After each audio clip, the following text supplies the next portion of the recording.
What will Greg Roman do to the Los Angeles Chargers this season? How do you handle Josh Jacobs in FantasyPros Championships drafts right now as you chase $1 million grand prize? And what is the proper way to handle Chicago Bears with or without Justin Fields, with or without Caleb Williams in the FFPC never too early drafts this season? Plus, the 2023 $260,000 winner, Kullin Hoffman, is here to talk about how he dominated this past season in the best ball tournament in the FFPC Playoff Challenge, and much more. We've got a great show for you. Dave Terpoilli is here. I'm Eric Balkman. Stick around. Your high-stakes fantasy football hour starts right now. Can't stand the pressure. I've seen greater men than need a lesson. Broadcast live and heard around the world, you are now watching the most entertaining hour of radio on the planet. Welcome to the High Stakes Fantasy Football Hour presented by myffpc.com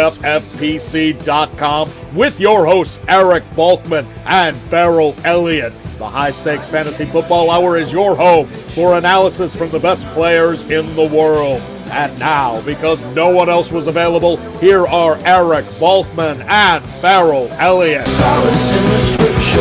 Are we not all our father's sons? I became a man. Nobody ever told me what a man was.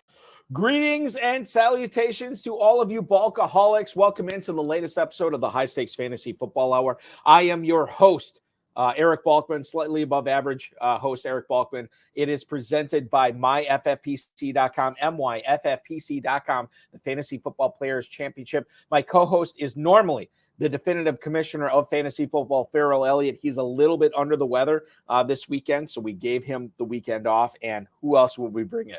Mr. Tony Pollard, number one fan. Just kidding, Terp. It is Dave Terpoilli at Dave Terp on Twitter. Dave, welcome in. Thanks for hanging out with me tonight. How we doing?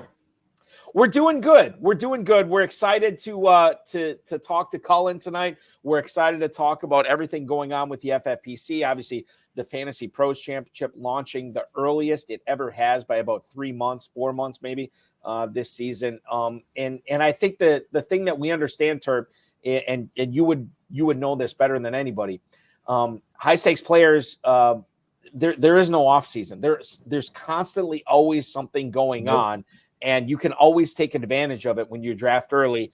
And while I know the free agency hasn't started, the NFL draft hasn't started, the wheels and the gears of fantasy football players in their mind have already started. And there's stuff going on. It never stops, and there's a lot of movement that's going to be coming here this week, and obviously with the draft coming up, free agency, there's a lot of unknown, and this year probably more than the last couple, I would say.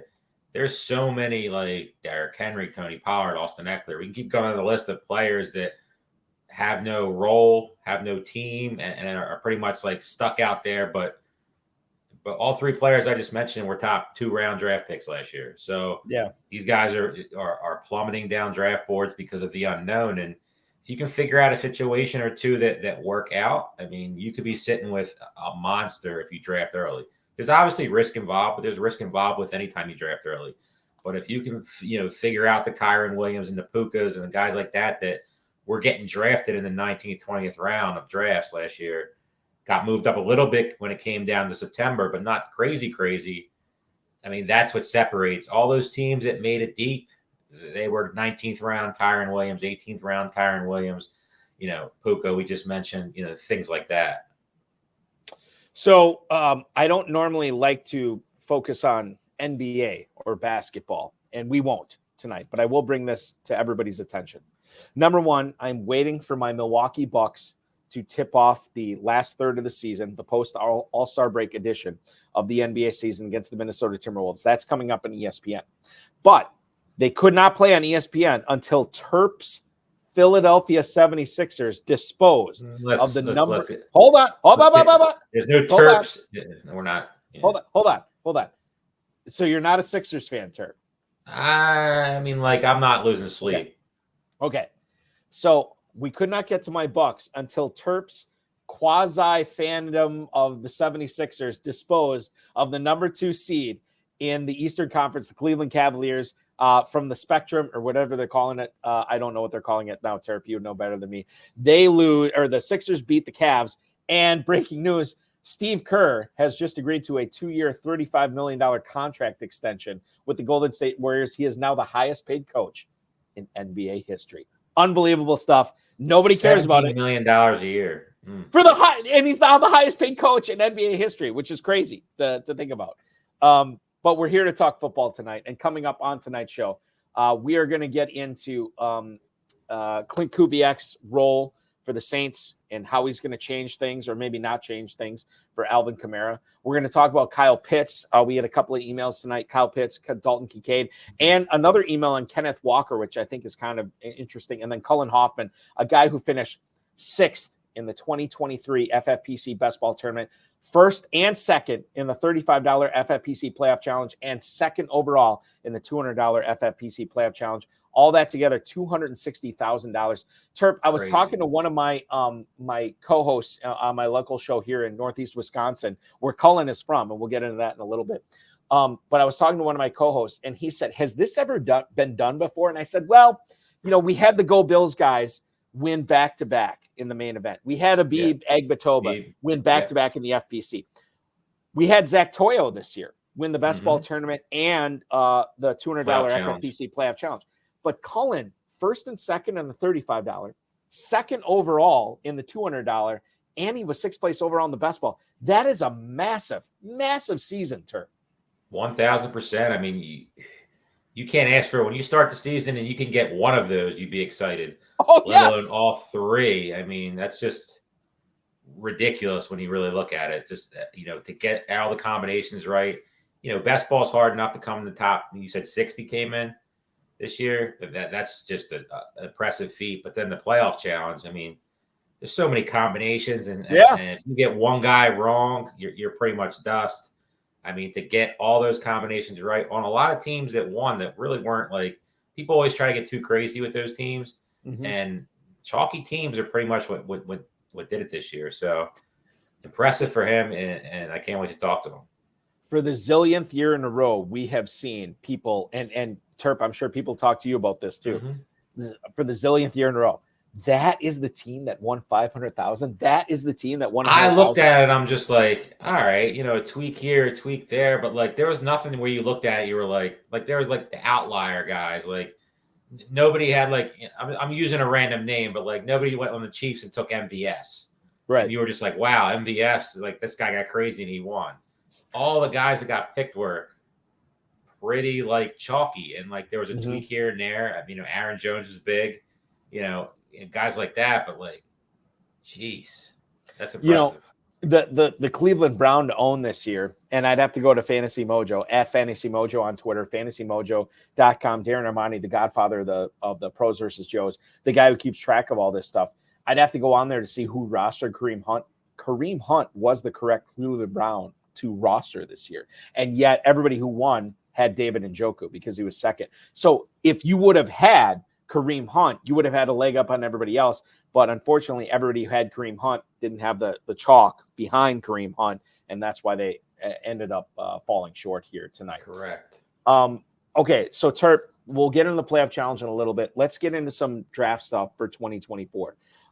Greg Roman, who is the new Chargers offensive coordinator, according to The Athletic, when he talked to the media, he really emphasized balance and having a, quote, strong, powerful identity when he was introduced as the OC for the Chargers. Now, Greg Roman is the new OC under Jim Harbaugh. Apparently, they're not going to be changing anything, and they will lean on the run much more so than Brandon Staley and his OCs over the past few years. Quote from Roman, "We want to be able to run it when we want to run it and throw it when we want to throw it. If they present looks that are favorable to run it, then we want to be able to run it at a high level. Every place I've been, that's kind of been the goal, to try to have that complete attack. But I think in this league, you can really help dictate the defenses if you have a strong running attack." Now, the Chargers beat writers, to their credit, followed up with that. Like, okay, you have Justin Herbert, one of the better quarterbacks in the NFL. How do you sort of equate that or supplement what he's able to do passing the ball with running the ball? Roman said, quote, "That's where you have to come back to what your ultimate concern is. And for us, it's winning." Now, we know that Justin Herbert will probably not be throwing the ball as much as he has in previous years under Brandon Staley and Kellen Moore, so on and so on. We have to figure out how much he is going to decline in his throwing when we think about drafting Justin Herbert as our starting quarterback this year. Justin Herbert is probably going to have to be more efficient to make him more desirable in fantasy circles this year, with Greg Roman and Jim Harbaugh controlling things. Terp, I look at the Never Too Early Best Ball Tournament ADP, FantasyMojo.com and at FantasyMojo on X, and Justin Herbert is now being drafted as quarterback 10. He is going behind Fields. He is going behind Burrow, Prescott, Anthony Richardson, and CJ Stroud. You can get Justin Herbert in this single quarterback drafted league. Justin Herbert, quarterback 10 at the 805. Is that too far for him? Has the hate gone too far on Herbert based on them hiring Greg Roman? Or is this a value here that you see? I don't think so. I think he's exactly where he should be going. If anything, he should be going a little lower right now, because there's so many things that need to get figured out in it with Chargers land right now. Who's running the ball? Whoever's running the ball, it will be an outstanding fantasy pick, because we know Greg Roman. We know Jim Harbaugh. They love running the football. Yep. So whoever they get, whether they get one of these veterans for cheap because they're massively over the salary cap, or they get one of these, young rookies like Corum they keep talking about from Michigan, the later round guys, we'll see. But whoever gets that job, 1-2 guys, they're both going to be very, very valuable. The thing that worries me about Herbert is, you're reading these quotes, and Roman has always showed his cards pretty well. I mean, he's not a guy who's going to be chucking the ball around. And that's what Herbert does, I guess, the best. I mean, but we have so much unknown there, too. We have Keenan Allen, who's getting up there in age. Outstanding last year, but still getting up there in age. Mike Williams, who probably won't be there, or if he is, who knows if he's 100% coming off another major injury. Mm-hmm. Tight end position, Everett, not really that good. Eckler, we don't know. There's just so much unknown right now with that offense. The offensive line, never great. Very average. They say they want to run the ball, and that's great, but I don't know. I'm very worried about the Chargers right now. I think they're going to be a better team, but I don't know right now if you could invest early stock in some of these guys where they're going. Like Herbert, I'll take my chances if I don't get one of those guys you mentioned that went above him, taking one or two of the guys that go below him and being okay with it right now. That could change. It's barely March. So, there's a lot of things that could change when things settle down, but I feel like you got to wait for them to settle down when it comes to that factor. Yeah, it would make perfect sense. It's interesting because you can cash in on some value with the Chargers right now, but that value might turn out to be the opposite of value once we get deeper into free agency, deeper into the NFL draft season. Because, and then, of course, when training in all seriousness, Chargers guys that you're drafting right now are Herbert and Keenan Allen. The rest, you don't even know if they're going to be on the team next year. You're really rolling dice. Certain spots you're saying, and I agree with what you're saying on value on certain players, like we'll go to your beloved Green Bay Packers. There's a lot of guys that are going at good values right now. Mm-hmm. Jones, Christian Watson, coming off all those injuries, Musgrave, guys like that Wicks. You even say Romeo Dobbs. Even Jaden Reed is he's definitely the highest out of all of them, but they're all at value right now, and you can take more chances on them and be right, because that's pretty much going to be the tree. There's not going to be any guys I don't think that they're going to add in there right away. But with the Chargers, you're drafting Herbert, you're drafting Keenan Allen, and that's really all you can say is set in stone right now. That's a massive, massive, massive worry. Massive worry indeed. And before we get to the meat of the show, I want to chime in with a lot of the stuff that's going on in the YouTube chat right now. So number one, Ryan Romanesco chiming in, who's watching us on YouTube, talking about our guest tonight, Kullin Hoffman. He said, once I went to Tigers with Kullin Hoffman, no big deal. I've been to Tigers Tavern in glorious Kimberly, Wisconsin. Never been there with Kullin Hoffman before, but I know it's a popular place. So shout out to Ryan Romanesco there. Dom Guzzetti, who says, is this evil twin again, Balky? I got Voodoo Ranger IPA Hoppy Pack going. Have not had the Hoppy Pack from Voodoo Ranger yet. This is the Riot Down Under from Prison City Brewing. Prison City Brewing, located in glorious Auburn, New York. No idea where that is, except for I know it's in New York State. That's what I'm enjoying right now, Dom. So that's what I have on that. And then, Terp, we have breaking news here, brought to you by Choose Your Sponsor. I don't have one here tonight. Ian Rappaport has just chimed in on X tonight. The Cincinnati Bengals will be tagging T. Higgins, and he will remain under the tag for the 2024 season. Terp, I think this is interesting on a lot of levels. Number one, they have to pay Jamar Chase. They've already been paying Joe Burrow. They're probably going to let Tyler Boyd go. So they tag T. Higgins this year. What does that do for you for fantasy drafts? Chase is already going, as I look at my my trusty ADP here from Fantasy Mojo, as wide receiver 4 at the 106. T. Higgins, people were drafting in the Never Too Early tournament in the Fantasy Pros Championship as kind of a question mark, but now we know he will be tagged and he will be with the Bengals this coming season. T. Higgins, wide receiver 29 at the 502. We got to hop all over that ADP right now. We got to hop in on getting T. Higgins at that 4 or 5 turn, right? 100%. I mean, I was off T. Higgins last year. At that ADP, I'm all in on him. I mean, you losing Boyd, questions at the tight end position, Burrow coming back, being hopefully 100% and getting that ball rolling again. You know, obviously the Jamar Chase on the other side. You gotta. This is why you draft early, a player like T. Higgins, because in a month from now, 2 months from now, when May rolls around and everybody wakes up and starts drafting, T. Higgins is not going to be going right there. So this is where the early drafting can help you out. The Kev Wheeler from the 33rd team chiming in tonight. Auburn, New York, he says he believes was the site of the first some good knowledge execution in the United States. Now, here's the thing. I love Kev. Kev has co-hosted shows with me before.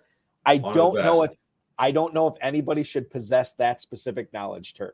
I don't know if anybody should. That worries me a little bit. Just a little bit.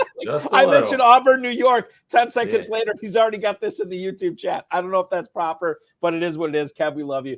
Fantastic stuff there. We got Kullin Hoffman coming in here in just a couple of minutes here, the $260,000 winner in the FFPC last year. Before we get to him, the last thing I want to get to here, Terp, Josh Jacobs. Tashawn Reed, who covers the Las Vegas Raiders for The Athletic, says the Raiders have not engaged in any kind of contract talks with Josh Jacobs. Now, the Raiders are probably not going to place the franchise tag on Jacobs this year. They did it to him last year, and it's probably not going to happen this year because it would cost them a shade under $14 million to do so. So if you are going to sign Josh Jacobs, you'd be better off getting a multi-year deal with him prior to the franchise tag deadline. Jacobs, obviously, he was never going to live up to what he did in 2022. Had some injuries in 2023, but it seems like he's a good guy in the clubhouse, good guy in the locker room. And Antonio Pierce, who is the interim turned permanent head coach, at least for now, of the Raiders, seems to like Josh Jacobs as well. The Raiders have a ton of cap space, so if they wanted to sign Jacobs, they certainly could.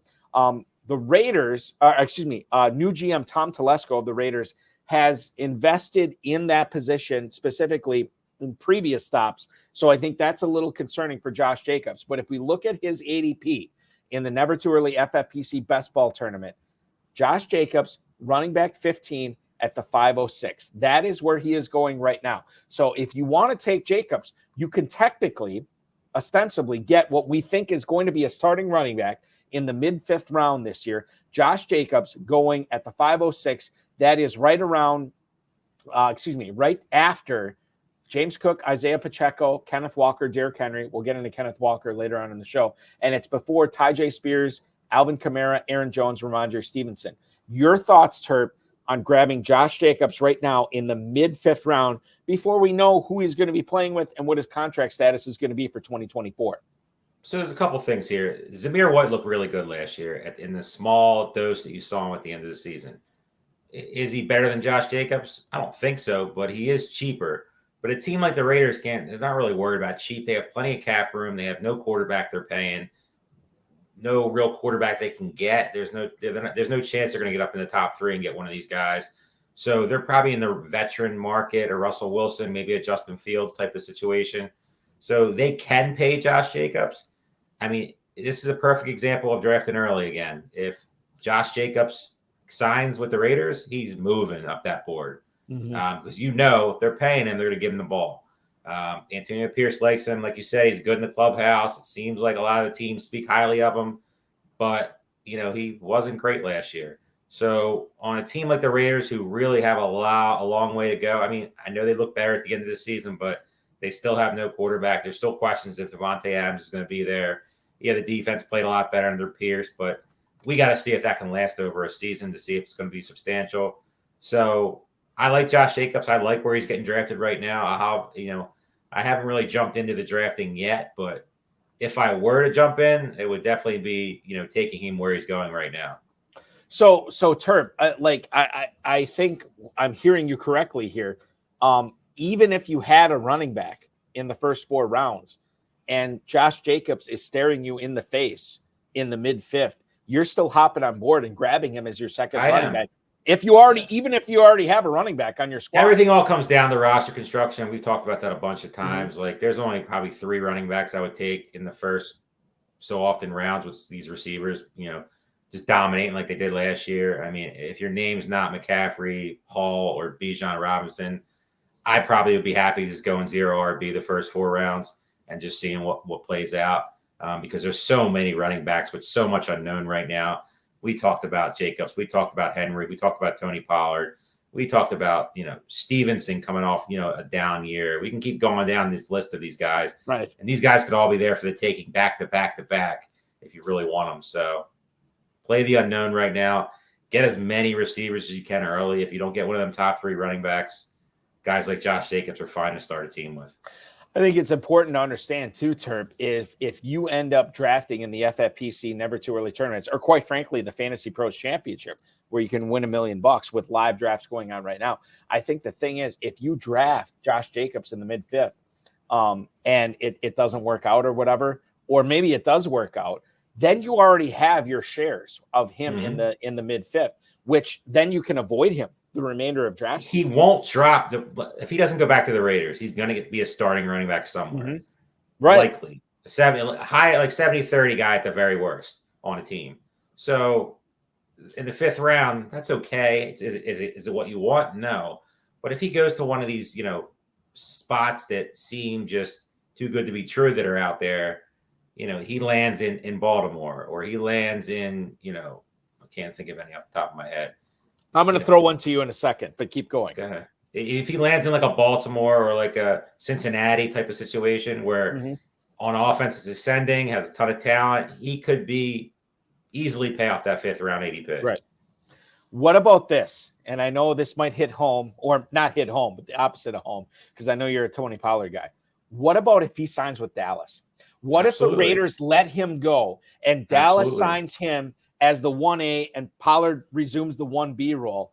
Not only would that improve Josh Jacobs' fantasy status, it would improve Tony Pollard's status as well, right? It would, because last year we all know Tony Pollard was a complete and utter disaster.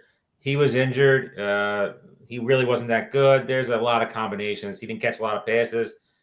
The Dallas running back position, I don't know if it would be the most exciting compared to, we'll say Baltimore, because, you kind of saw last year, was it Tony Pollard, Rico Dowdell?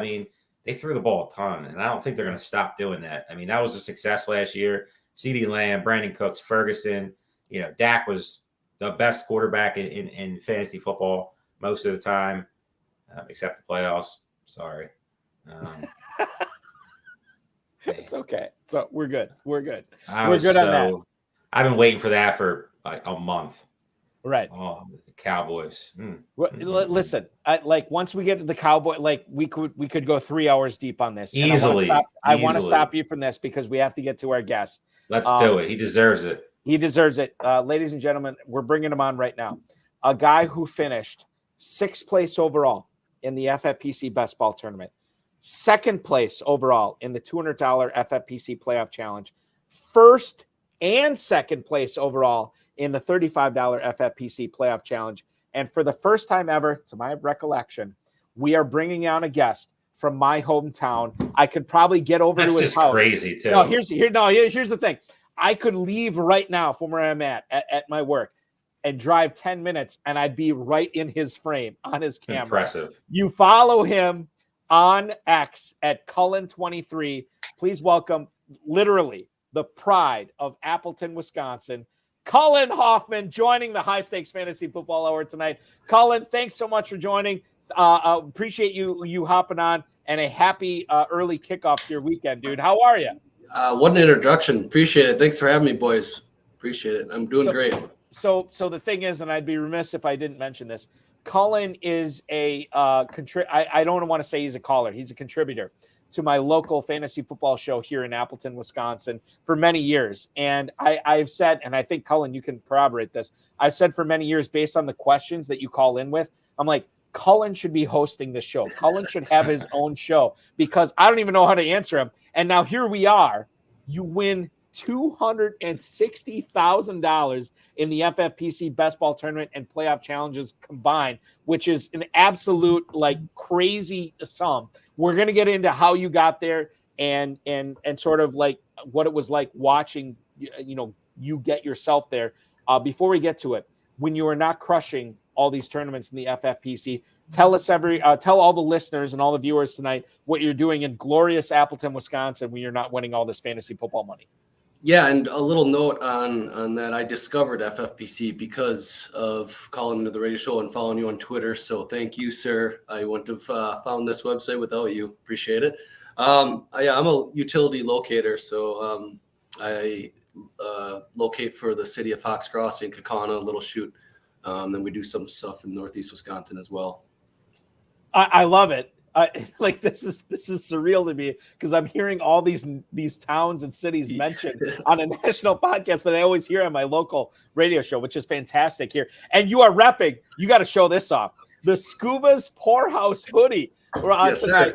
Where you are literally in heaven tonight. Oh, this is fantastic. Scuba's Poorhouse has been the home of many local radio remotes for the NFL draft, for fantasy football parties and everything. So Kullin is repping hard tonight. This is fantastic to have you on. I feel like if I would have been thinking, I would have had you over and you could have done. I would have supplied. Yeah, joint stream, absolutely. Right, like that. Just have you on the same camera shot tonight because this is great stuff. Terp, you have another question about the playoff challenge.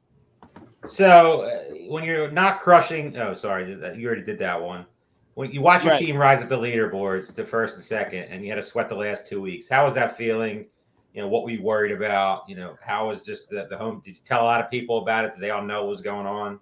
Yeah, so me and my brother actually did a team together, and when I think it was the divisional round at the end of it, that's when I started going up the leaderboards, and my daughter's had a gymnastics competition that weekend, so I wasn't watching any football, and I got home and I got a text message from my brother I think he said you're on the top of the leaderboards or whatever, and I looked, and I was in first and second in the 35 and second in the 200 at the end of the divisional, and somehow held all the way through championship and Super Bowl, which is insane. Yeah, it's crazy, and that's the thing. It's like, okay, so let's just get into your mindset when you found out when your buddy told you this, that you're like, hey man, my brother or your brother, excuse me. Your brother said you're at the top of the leaderboard. You see it for yourself. Immediate reaction. What do you think? Is this real life? I expected this. What's your immediate reaction? Well, Josh Allen lost, so I was just like, yeah, This is cool. This is cool for now, but this is not going to stay that way. It's cool to look at. I was kind of mad that he told me. I wish he wouldn't have told me because my plan was not to look at all. It's just like nothing's going to change. I'll maybe till after the Super Bowl. That's what or maybe even before the Super Bowl, like in the 2 weeks or something, see where I'm sitting. But I'm like, I honestly didn't want to know. I was kind of mad because it was a close game. Allen, they missed that, wide right, Buffalo wide right, missed that field goal, and I thought that was the end of the dream. And somehow Lamar Jackson doesn't do much and loses, and yeah. Okay, so it's not real for you at this point. No. After and I'll give my 2 cents on this, and Terp, you can too. So I look at the Super Bowl, and I knew based on like Zach Toyo, who we've had on the show a couple of weeks ago, who won the best ball tournament, who inevitably won the $200 FFPC playoff challenge. We looked at this and we talked about this at the FFPC. We're like, we don't really see, like, it's going to take a Herculean effort to knock Toyo and to knock you, Kullin, off the top spots in these playoff challenges. I mean, I know you didn't want to think it, but at the same time, the realist in you, and I know you play a ton of stuff, you had to be thinking like, okay, I'm probably not going to be knocked off this perch. So when you talk about that 2-week sweat, and maybe it wasn't a sweat for you, and you texted me on X, and you're like, hey man, I'm in first and second. And I'm like, oh my God, this is crazy. I texted Leo, my co-host, obviously, as you know, for my local show here. I said, Kullin is first and second, and he's second overall in the 200. So you had to know at that point, like, look, I don't want to count my money at this point, but at the same time, it's going to take a huge effort here. Were you looking at the players and the entries down the leaderboard? You're like, okay, I got to figure this out. What's it going to take for me to be unseated here? Yeah, I immediately after the championship round, I looked at every team to see what I was fading. And in the $200, it was the one that was pretty much wrapped up. Rashee Rice needed to score outscore Travis Kelce by like 20, I believe, or something like that, or 15 when in the points double.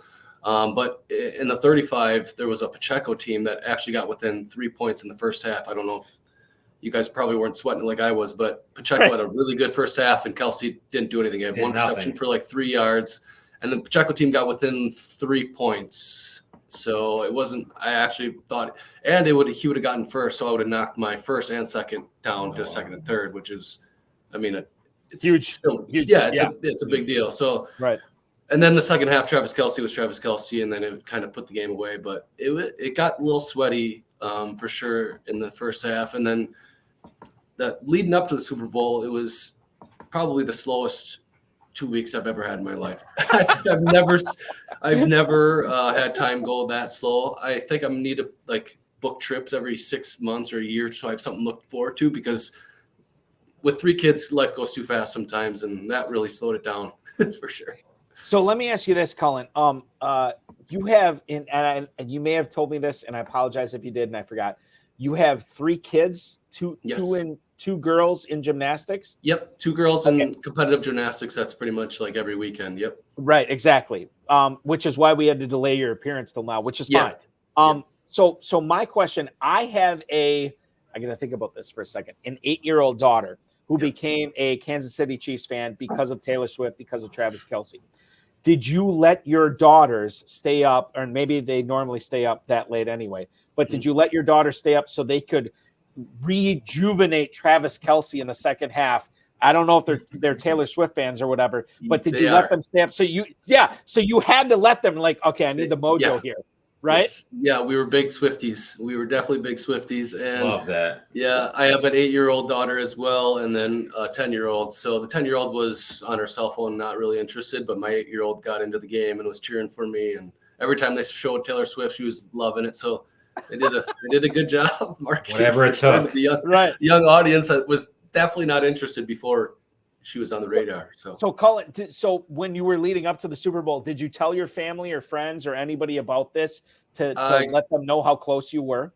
A couple close friends and my wife and my brother who did the content. We split a team and did some, but other than that, I kind of try to keep it because I knew it wasn't final. I've been around long enough. Nothing's final until the last whistle is blown. So smart man for sure. Okay, let's get into the minutia here. Enough of the showmanship leading up to the title for you. Your playoff challenge rosters.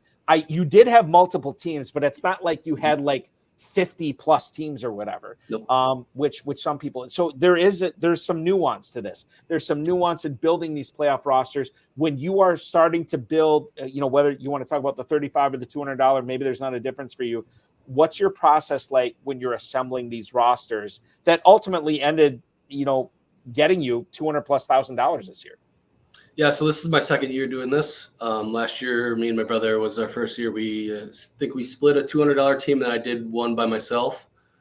This year, I got 6 in the best ball, so I had a little extra that I put into it. So we did the same thing.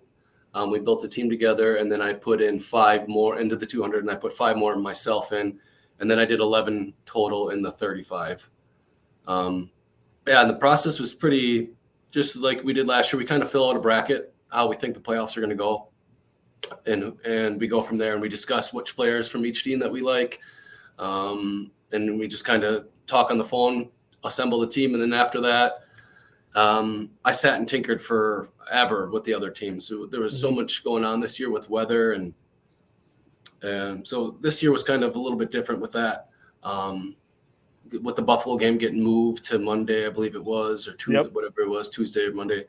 Then the cold weather in Miami, which originally had 100% Miami fade. And I tinkered it to I actually went back and looked at my teams, and I had a lot more Tyreek Hill than I originally thought. It went with 0 and then tinkered my way into 60% or something. But yeah, there's not much of a process. You just fill out a bracket and kind of go from there. Terp's going to ask you about his beloved Eagles in a second, but I have to give a Toyo. shout out. Yeah, Zach Toyo chiming in he the guy who won and as massive as your year was, he had another massive ridiculous. Year. Yeah, my neck hurts from looking up at him all year long. That was the best line on X. When I saw you tweet, that was fantastic. Yeah. But Zach Toyo, former guest of the show, saying, fortunate to survive the Zay Flowers chase down, epic conquest in both tourneys. You finished 6 to him in the best ball tournament, and Zach also won the $200 FFPC playoff challenge. Yeah. But here's the thing, Kullin. I know it stings that you did. He took home 700,000 plus. Yeah. But taking home 260,000 plus, nice little consolation prize, right? Nothing wrong with that at all. Absolutely. And I had the same team he did in the 35. Right, exactly. That was the one of the 5 I didn't enter in the 200. But I mean, I can't complain about that. I could have went first and second in the big one too. But do you want it? And Terp, last time I interrupted you, I promise. I want you to ask this Eagles question. Kullin, I saw your tweets. About all the people you want to give shout outs. Do you want to give a shout out to anybody live here tonight that helped you not only win the best ball tournament, but the playoff challenge as well? I mean, I watched that's kind of the background of this year is I actually put in the time and effort to try to get better at best ball. And that goes with watching content. I can't do all this by myself. And I follow a lot smarter people than I do. So, big one for the playoff challenge specifically. There was a lot more content this year, but the ship chasing crew with Mike Leone was on and Drew Dinkmeyer, if you're familiar with them, but they did an amazing job. Yep.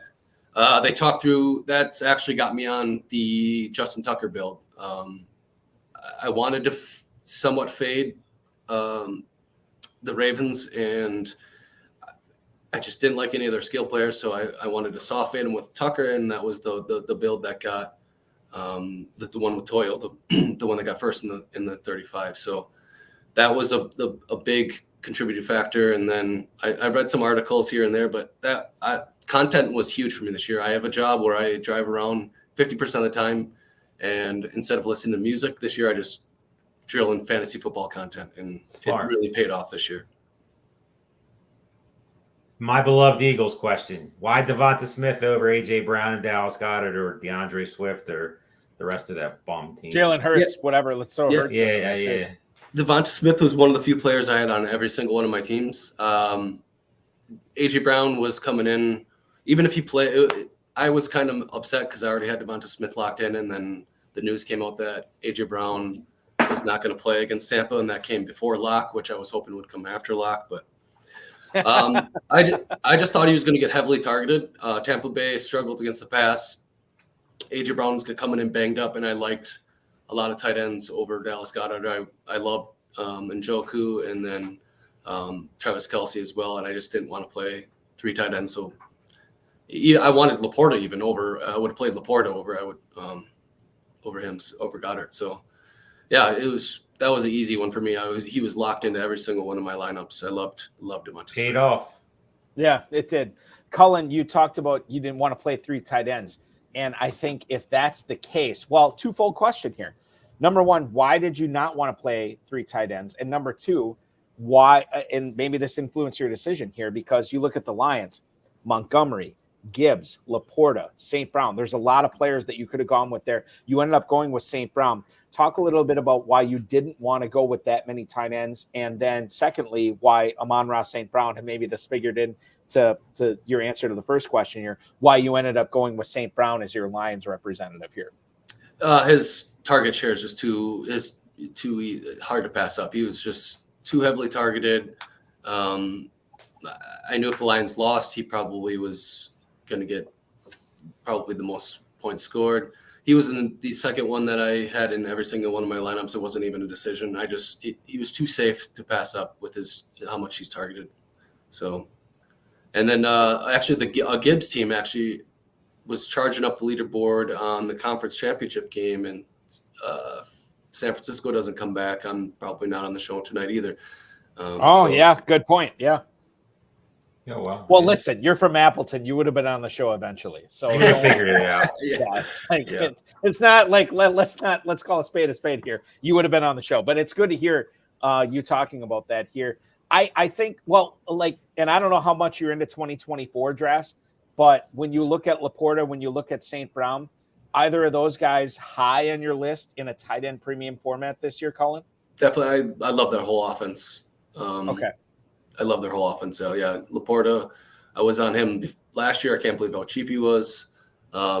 This year, it's going to be tough for prices this year on ADP. I haven't really looked into the ADP. I know Jahmyr Gibbs is probably going early first second. Round. Late first early round. second. Yeah. Those prices are just. I'll have to just see, but yeah, I want a piece of that offense for sure. Your sixth place best ball team. What were your favorite draft picks that panned out that got you in the running there? That obviously had a great season, finishing sixth, almost took it down. What picks do you look back at it? You said that was the golden one. Kyron Williams, obviously. I feel like that's the answer for most people. Yeah. If you didn't really have Kyron Williams, you were way behind the 8 ball. Yeah. Colin, let me ask you this about Kyron Williams. Do you remember? And I don't have your team in front of you, so I apologize. Do you remember roughly what round you took him in and what attracted you to Kyron Williams in 2023? I drafted this team up north at my parents' place, and the reception is pretty spotty. Hold on. I got to ask. Please say you got auto-picked. Hold on. I got auto-picked. Hold on. I did not with Kyron. Hold on. Not with Kyron. Oh, man. I just need to stay with the auto-pick. No. That would have been better. Hold on. We're going to do this. We're going to do this right way. Terp, to borrow a phrase from True Detective Season 4, you're asking the wrong question. The correct question is, where is up north? Where did you – because the Wisconsin people will want to know. Colin, where is up north? Store. Hold on. Lakewood Mountain.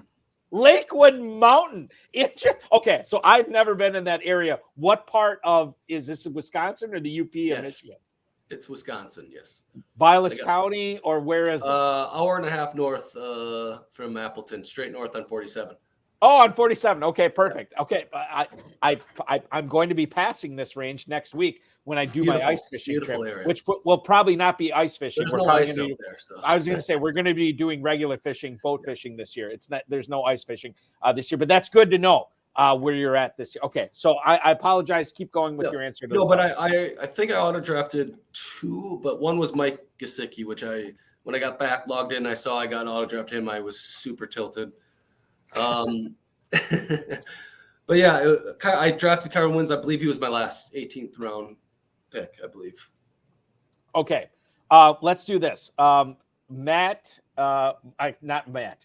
Mart's D832. You may or may not know this guy. I made the mistake of sending this link out to my fantasy football chat. So they come in flocks. Yeah. He wants to know what your favorite pizza is. Colin. Yeah. Do you have a favorite pizza? Yeah. Frozen. The classic whatever. Cheese. Yep. From anywhere? Anywhere? Probably Cranky Pat's or Toppers. I mean, not Toppers.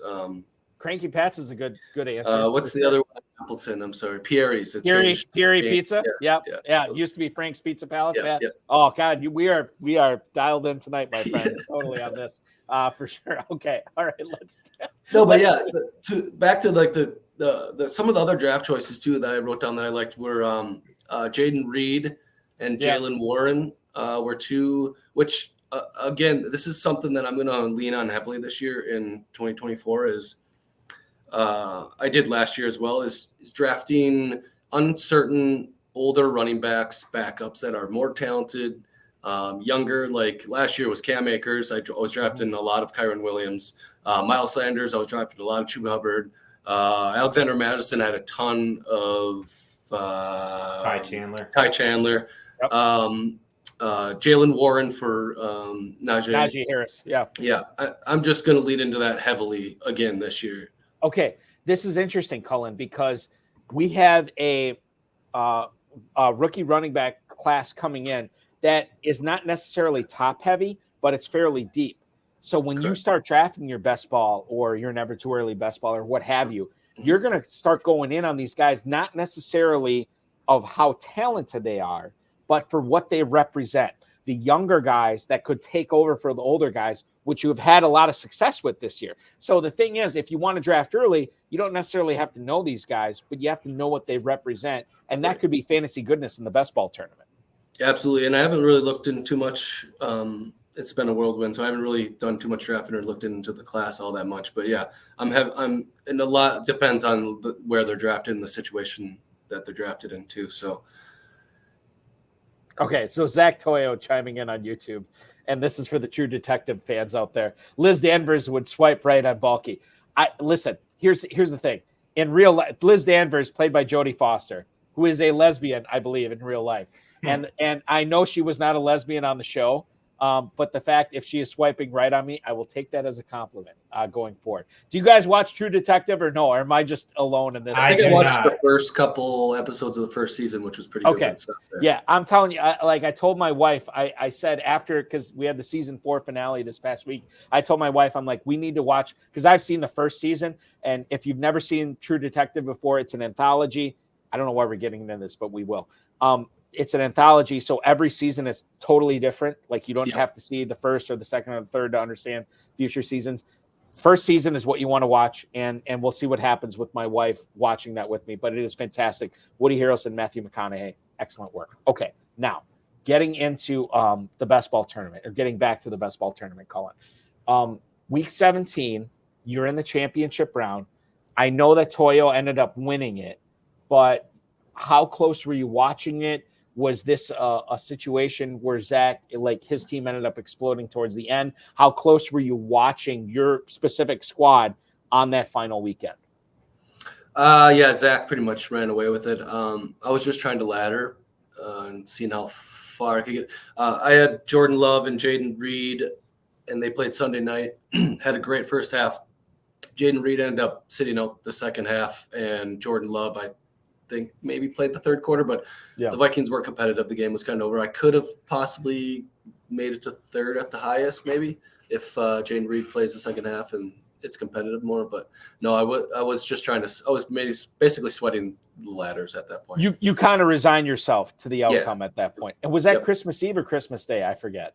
That was Christmas Day. Christmas Day. Okay. Wait, was it Christmas Eve? I don't know. I'm asking you. I honestly don't remember. I don't know. Like, listen, all my teams are eliminated by that, so I wasn't watching closely. Week 17, I thought was the next week. Was in like. Hold on. Now, okay, so now I have to look at this. Christmas Eve was week 16 because I believe Amari Cooper put up 50 that week, and I ran away with my league. So I think it was January something. Right. So this would have been New Year's Eve or whatever it is. Right. Exactly. Yeah. Again, I had something going on that week, and it wasn't my fantasy football teams. So that would make sense. This, but...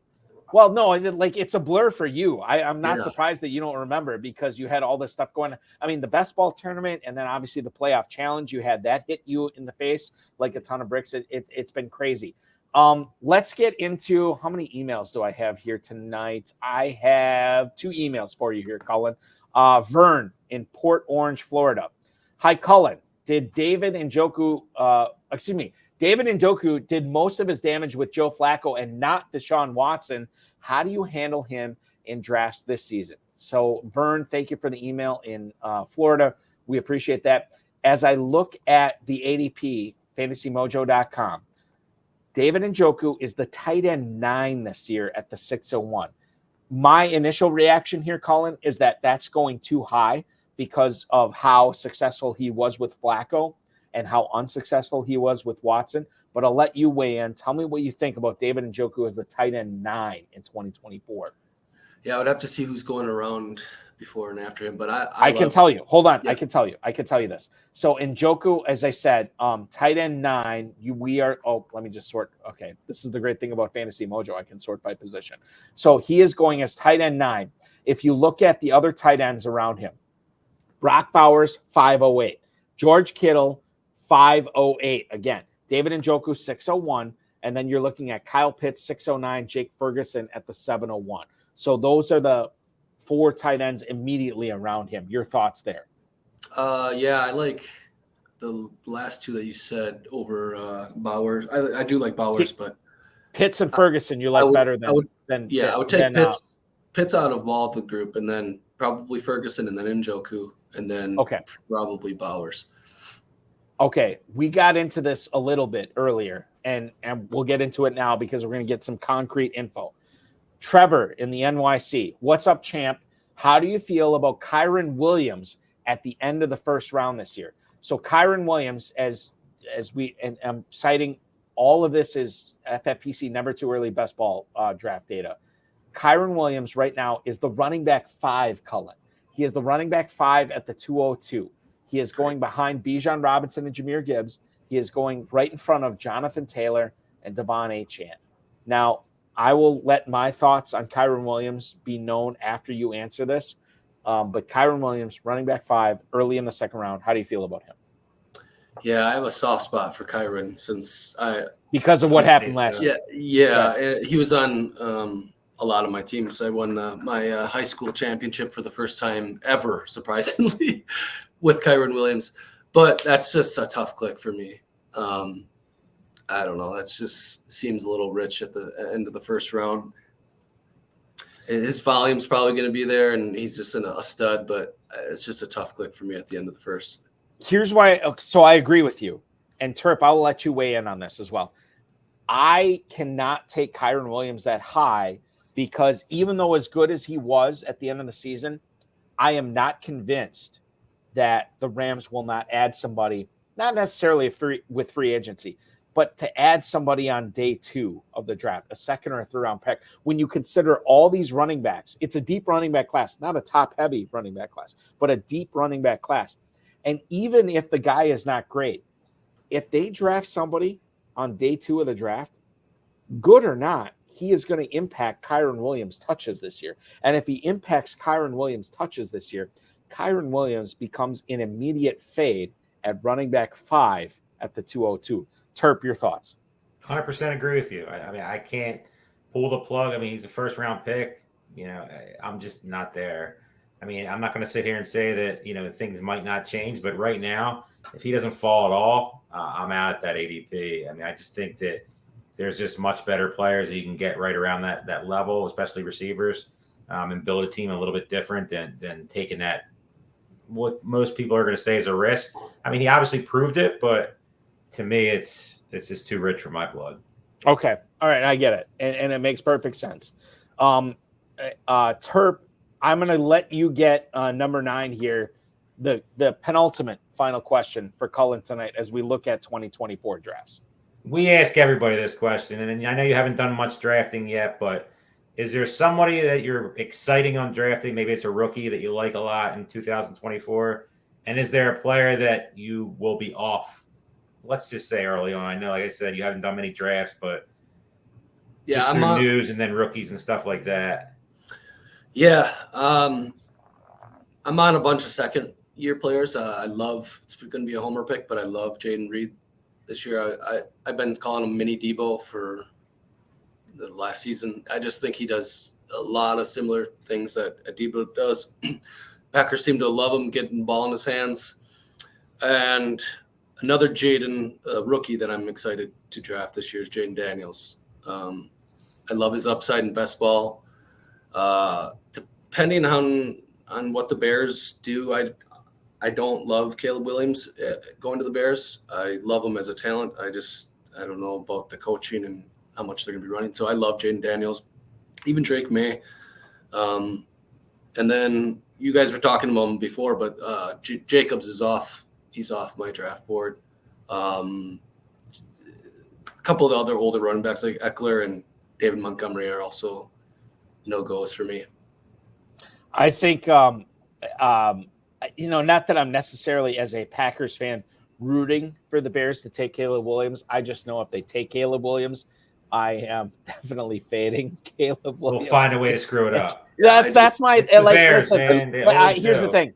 We have a lot of Bears fans who watch us, a lot of guys in Chicago who watch us, but I'm just going by past history, and I don't really see They always find a way. Yeah, exactly. That's the thing, Terp. They always find a way to screw this up. Final question for you here tonight, Kullin.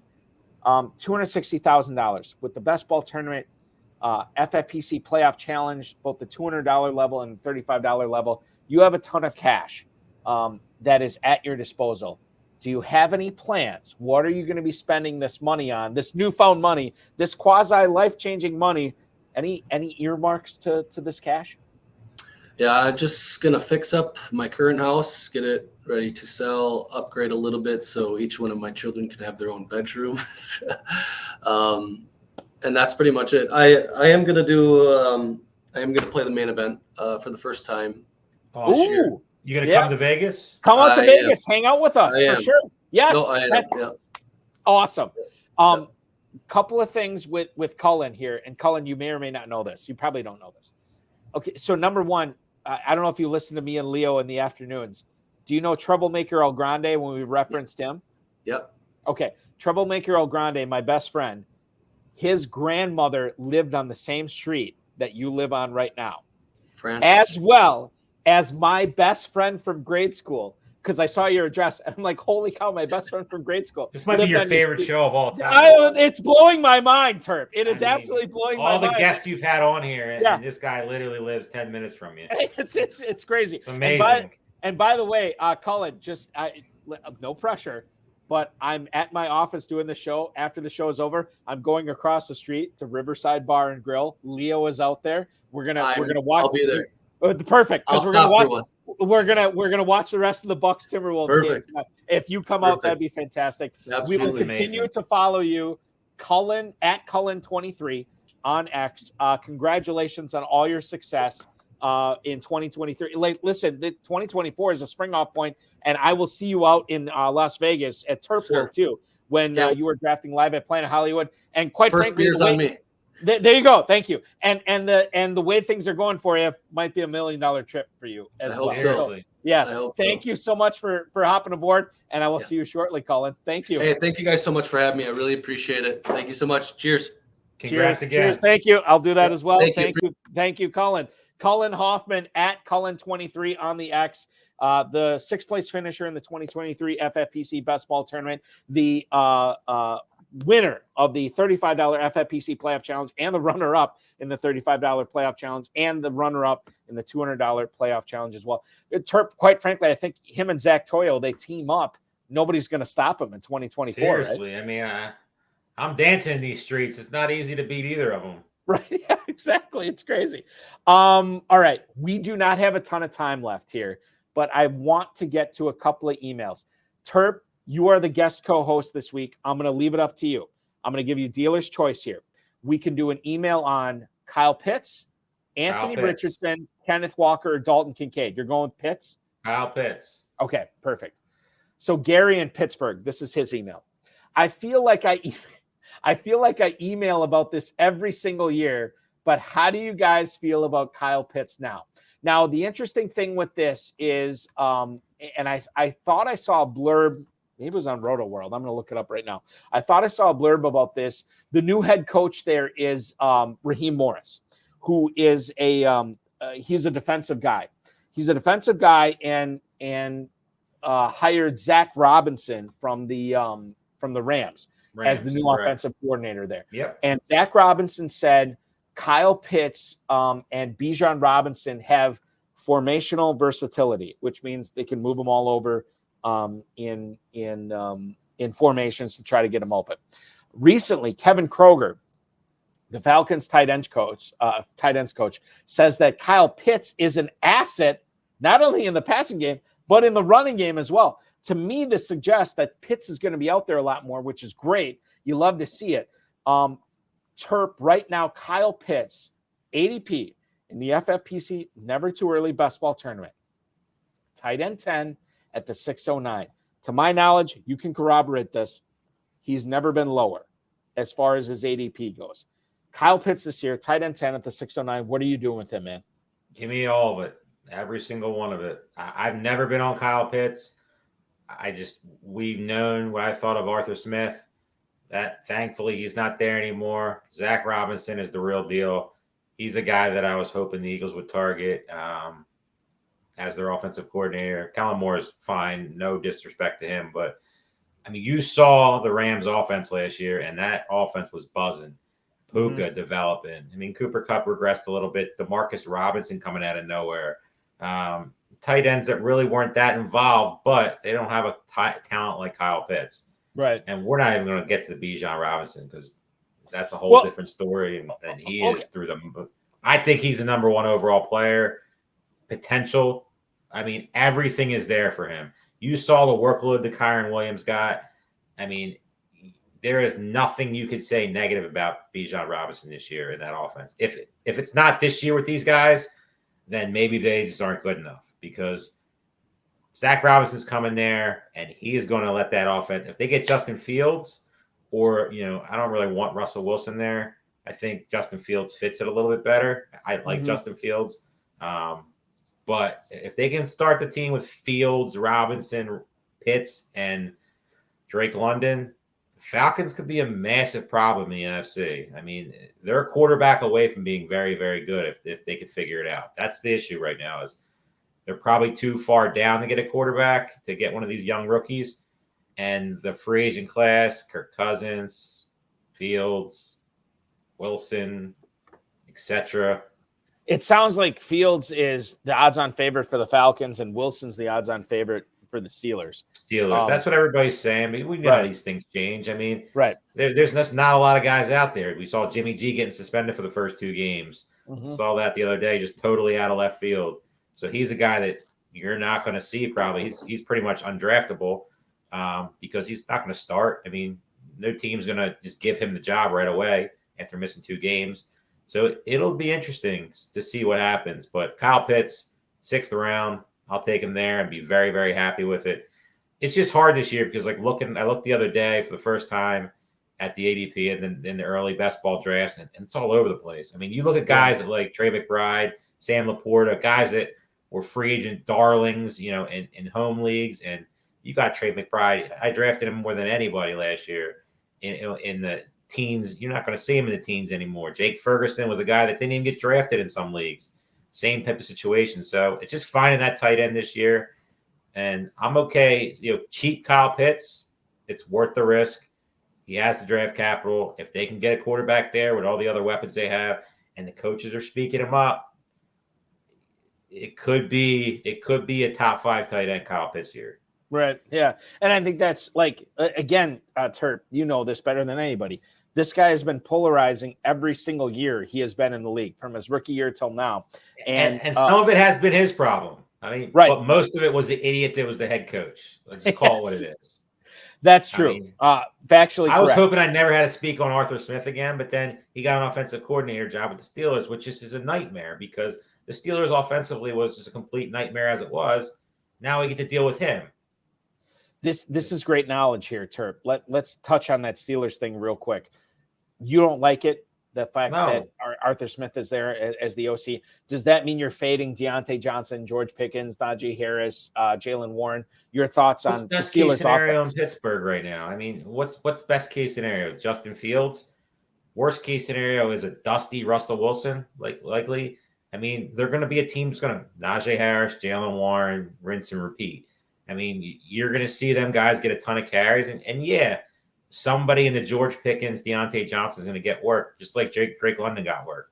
Right. But, is it going to be enough to warrant, taking them as early as they're going? I don't know. I mean, Arthur Smith didn't throw a lot of deep balls. George Pickens, that's what he does, the best. These deep, throws down, I don't see it. So, I don't know. I was hoping the Steelers got some young, bright offensive mind because they have the talent. Have the running back position, they have receivers, they have, Pat Freiermuth at tight end, but Arthur Smith is just a fossil, and it's just people say, oh, he's going to change as the offensive coordinator. let's just clarify. In Tennessee, they weren't setting the world on fire with anybody either. It was just Derrick Henry show, and Ryan Tannehill had some good years. He never was a fantasy superstar. So, I mean, to me, it's just Steelers are going to be, if they're cheap enough, best ball. But, like, I could never imagine starting a Steelers receiver in redraft as of February 23rd. Right. I think that's what's important to understand here. Like, and this goes into kind of what I talk. Well, I didn't talk about this at the top of the show, but drafting for best ball teams in January and February is different than drafting and managed teams in July. I couldn't even imagine these people that are doing fantasy pros drafts right now. I clap it up for you. I salute you. You guys are just absolute degenerates because there's just so many. I mean, every year we talk about these first couple shows. We talk about like the moving parts of the league, but I feel like this year more than any other year, we have a lot of unknown in the rookie class. We have Marvin Harrison being drafted in the second, third round of just total unknown. Yeah. If he goes to New England, I mean, he's going to drop multiple rounds. Yeah, if he goes to Arizona, which is probably the lowest he would go, that definitely helps him with Kyler Murray. But who the heck knows what the Patriots are going to do? And then you have all these free agent running backs that are out there that are just the Pollards that we talked about. Saquon Barkley. Where the heck is he going? He's getting drafted in the second round. Josh Jacobs, Derrick Henry. Josh Jacobs, Tony Pollard, Austin Eckler. Keep going on the list of all these guys that were last year. You're taking them in the first, second round. Right. Nick Chubb, like what happens there? Like, does he come back? Is he healthy? Like, you know, TJ Hawkinson. There's just so many questions of guys that are coming off major injuries. Aaron Rodgers, he is he 100%? Does he care? Because that depends on everything on first round Breece Hall, first round Garrett Wilson. We could go on just the questions. I feel like this year is, I don't know if I'll be starting as early as I did, just because, I mean, yeah, you can get some. I'll mess around early on, but like, I feel like there's a lot more pitfalls than there are success stories in these early drafts. Just my. I feel like the people that mess around early, it's a twofold benefit in my opinion. And this is what I've seen before. Mm-hmm. The people that mess around, number one, will hit on stuff from time to time, and number two, they're better prepped for June, July, and they're learning, which I've noticed. Right. I did a couple small stakes drafts this week, just trying to just get a lay of the land. And I remember looking at my first draft, sent it to a friend of mine. He was like, "Are you drunk? Like, what the hell is going on?" I'm like, I was confused. And then like after you do the first one and you start like, you know, I'm a big stacker, you start, you know, figuring things out. But man, like you look at this class and, you know, I've done some research on the rookie class, but not as much as some of these dynasty guys or these guys who just literally breathe the draft. But there's a lot of unknown in the rookie class too. And there's no sure things outside the first couple guys. Obviously the quarterbacks are top heavy, but there's a ton of questions early on. And if you can figure out the landmines, you could be sitting with some just monster early teams. To quote former Green Bay Packers quarterback Aaron Rodgers, it's a beautiful mystery. But one thing, Jordan Love to the moon. I love him. Like I was cautious. No bigger fan of Jordan Love, and right. that Green Bay, right. The future is bright with him. They figure it out. They get them receivers healthy and then continue to evolve. Aaron Jones comes back there, stays healthy. The offensive line, defense is obviously the question. They get some guys in there, some dogs in the draft. Packers could be the favorite right behind the 49ers right now in the AFC. In the NFC. You know what's crazy? What's crazy about that, Terp, is you think about what Jordan Love did this year with not only a super young. I don't want to turn this into a Packers thing, but I will. It's okay. In honor of Kullin Hoffman. What he did this past season with a super young group of receivers, pass catchers, we'll say, because I want to include the tight ends and running backs, was insane. And then when you couple that with how injured players were this year, Romeo Doubs, Christian Watson, Dontavian Wicks, Jaden Reed, I mean, all these guys, Luke Musgrave, Tucker Kraft, they all missed time due to injury. The defense, Jair Alexander was out most of the year. Yeah, and that's another good point.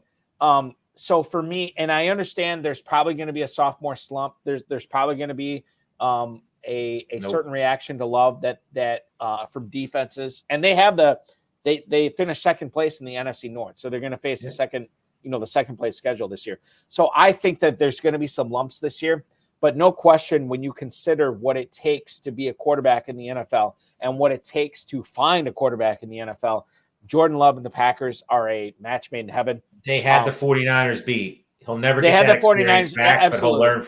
He'll never get that experience back, but he'll learn from it. They will learn from that game. They should have won.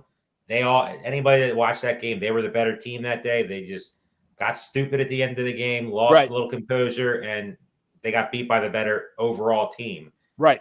Better roster and more veteran You sit there and you watch the way they played against the Cowboys, and you watch the way they played against the 49ers for most of the game.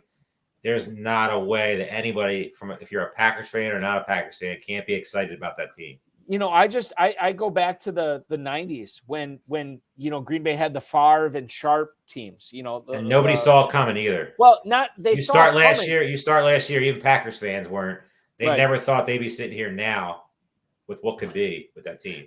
Mo Jenkins, our buddy from Vegas. Terp, cut it out. It's Cowboys all the way. Well, listen. That's my guy. That's my guy, man. But we both don't have anything to say this year. We were going back and forth in Vegas, and he's a good dude, and we have some fun with it. Dude, yeah. But we both can't say anything right now because both teams are just not. Cowboys are probably the better team right now, but who knows what's going on in Philadelphia right now? The media is just we can have a whole show on that. Right. Toyo chiming in. Jordan Love is a flat out baller. Give me the Goody draft prop that he will take a tackle in the first round. It could happen. The Packers have 5 picks. Offensive line defense. Right. They have 5 picks in the top 90 picks. So certainly that should be good for them going forward. So I'm excited. I'm excited to see what they do. I think it's going to be fascinating to see what happens with the Packers. And by the way, Terp, I looked at this prop. It was probably a month or so ago, but the favorites to win the NFC, first, second, and third, the Niners were the favorites. Second place was the Lions as far as odds go. And not far behind in third place was the Green Bay Packers. So we'll see what happens with that. Yeah. Going forward. We are way over time. Terp, I appreciate you hopping on short notice tonight to fill in for the ailing and hopefully a guy, Farrell Elliott, who will be back for next week's High Stakes Fantasy Football Hour. We will continue to follow you on X at Dave Terp. Congratulations on your 2023 season. We will have much more live draft coverage with you coming up in 2024. Can't wait to have you on again. Enjoy your weekend. Thank you. Have a good night, man. Thank you. That is Dave Terp, ladies and gentlemen, chiming in on the High Stakes Fantasy Football Hour at Dave Terp on the X. Okay, my goodness, what a show. We have to get out because it's been way too long tonight. Thanks to Kullin Hoffman, the pride of Appleton, Wisconsin. No, it's not Balky. It is Kullin Hoffman, who is the pride of Appleton, Wisconsin. I want to thank Dave Terpoilli for chiming in tonight, the FFPC, Rob Bryce, and, of course, each and every one of you. Now, special programming note. Next Wednesday, 10 p.m. Eastern Time, we will be doing a show. Not Friday. There is no show this coming Friday. We will be moving it up to Wednesday at 10 p.m. Eastern Time, and we'll be talking with 20-time FFPC League champion Andy Brown, a guy who participated in the first Fantasy Pros draft, Fantasy Pros Championship draft of 2024. He will be our guest. You can watch last night's High Stakes Fantasy Football Show on the Better Sports Network on any of the FFPC social channels with Dynasty Countdown Draft Sharks Shane Hallam. If you're playing in Dynasty or if you're drafting early, you need to watch this episode because Shane drops so much science on a lot of the rookies this year. Check that out at any of the FFPC socials. This coming Thursday, 7 p.m. until 9 p.m. Eastern Time, we'll go live again with the Analytics of Dynasties, Jordan McNamara, formerly of Football Guys from the Dynasty Think Tank podcast. Jordan McNamara will be my guest, so a lot of Dynasty rookie stuff that episode as well. The 2024 Fantasy Pros Championship draft is the 2024 Fantasy Pros Championship drafts are live right now. You can draft with a 30, 60, or 2-hour or 6-hour clock to try to win $1 million, including some drafts tonight that I think are going off in less than an hour. Watch last night's Shane Hallam show on the Better Sports Network.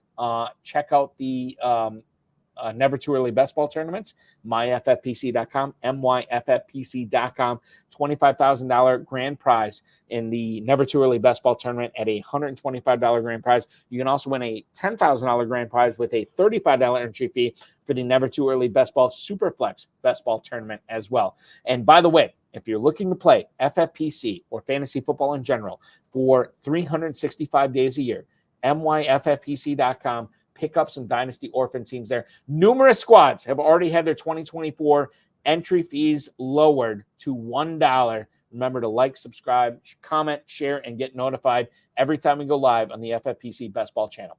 Thank you so much for watching tonight. For Kullin Hoffman, the pride of Appleton, Wisconsin, and Dave Terpoilli, I'm Eric Balkman. We'll talk to you again, not next Friday, next Wednesday, 10 p.m. Eastern Time. Thanks so much for watching.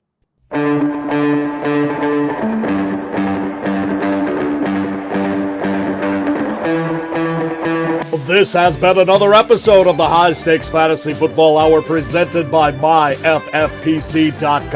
It was broadcast live and was watched around the world. Balky and Farrell will be back next week with more analysis, more interviews, and more advice from guests much smarter than they are. Thanks for watching, and we'll talk with you again next week.